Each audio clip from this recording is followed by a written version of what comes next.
Williams, and I'm going to be talking about the Nephilim. Questions: who are the Nephilim? Why are they here? Where did they go? And what really brought them to the place we're at today. So, Genesis 6:4. The Nephilim were on the earth in those days and also afterwards, when the sons of God came to the daughters of men, and they bore children to them. These were the mighty men who were of old, men of renown. So, two questions posed right here are, who are the Nephilim, and who are the sons of God? The term sons of God in the original Hebrew is used a grand total of 5 times in the Old Testament. It is used twice in Genesis, this, and 2 verses later talking about the same thing. And then it is used 3 times in the book of Job to describe angels. And we know that it is used to describe angels in Job for 2 main reasons. One main reason being that it talks about the sons of God are singing praises before the world was made. And then, the next verse, Job 1:6. There was a day when the sons of God came to present themselves before the Lord, and Satan came also among them. This being said, we know that the sons of God is used to refer to fallen angels, and not just angels. And that's an important distinction, I believe, as well, since the term is used so sparingly, that it's not just angels it refers to, but the ones that have fallen from grace, that are amongst the earth or in hell. And we see Satan coming along with demons in this verse, where we know this verse cannot apply to merely humans. Like, there are a lot of people that suggest that the Nephilim are born from the line of Seth, those men being the sons of God. But we know, based off of terminology, that it is indeed angels. Nephilim then being half angel, half human.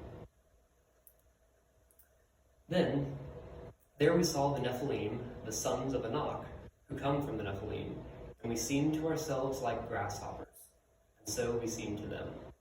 This is Numbers 13:33.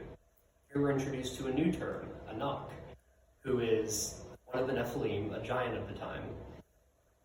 And we see in this time the second and only other occurrence of the term Nephilim in the Bible. This is when the Israelites are going to storm Canaan.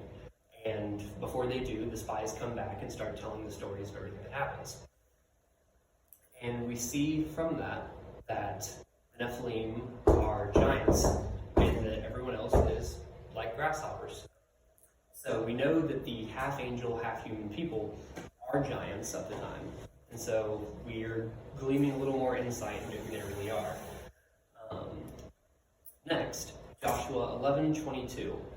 None of the descendants of Anak were left in the land of Israel, though some still remained in Gaza, Gath, and Ashan.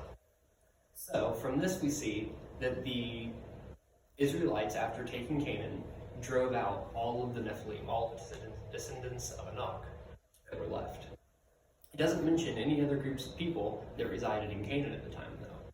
And I feel like that's really interesting because it leads us to believe that we as people have a hard time understanding the Nephilim, or we simply just don't do research into them as often as we should.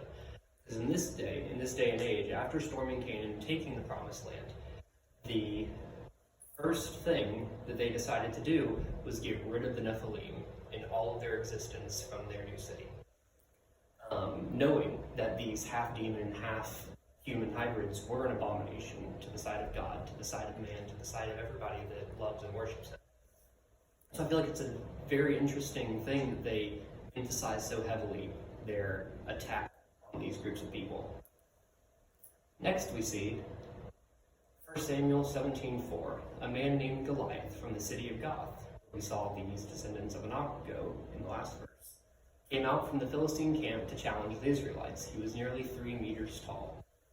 So, we see here that the descendants of Anak traveled with Gath, and then, down the line, Goliath appears, the giant, and now, as we have seen from the lineages throughout the rest of the verses in the Bible, a half-demon, half-human hybrid.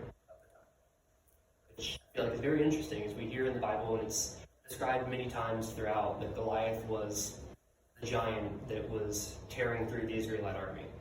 But now we know that Goliath was a demon tearing through the Israelite it took the man of God to go against him. I think it's really interesting. So, with that being said, questions? That was great.